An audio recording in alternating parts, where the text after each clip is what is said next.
ஒரு பெண் தன் வாழ்க்கை முழுக்க கஷ்டம்தான் என்று நினைத்தாள். எவ்வளவு முயற்சி செய்தாலும் எதுவும் சரியாகவில்லை.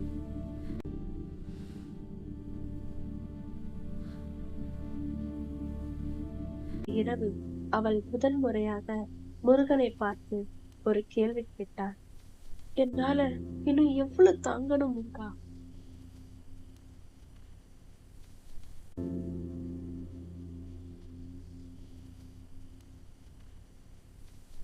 தினமும் கோவிலுக்கு போவதில்லை, பெரிய பக்தியும் இல்லை.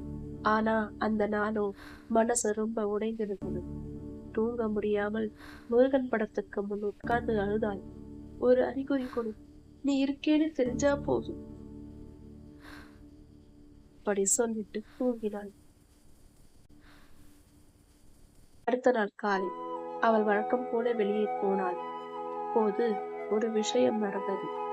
கோவில் பக்கம் போகும்போது ஒரு சிறிய குழந்தை அவள் கிட்ட வந்து சொன்னது, அக்கா, முருகன் உன்னை அழைக்கிறார்.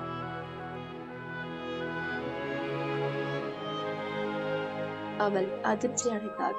அந்த குழந்தை யாரு திரும்பி பார்க்கும் போது யாரும் இல்லை.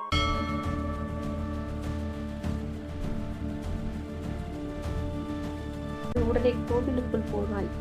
அந்த நேரம் ஆராதனை மணி ஒலி ஆரம்பித்தது.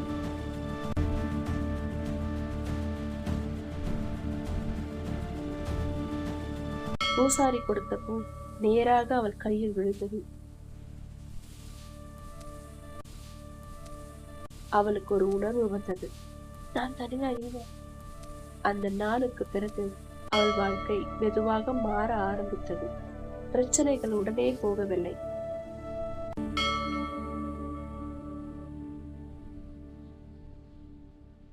ஆனா மனசுக்கு அமைதி வந்தது.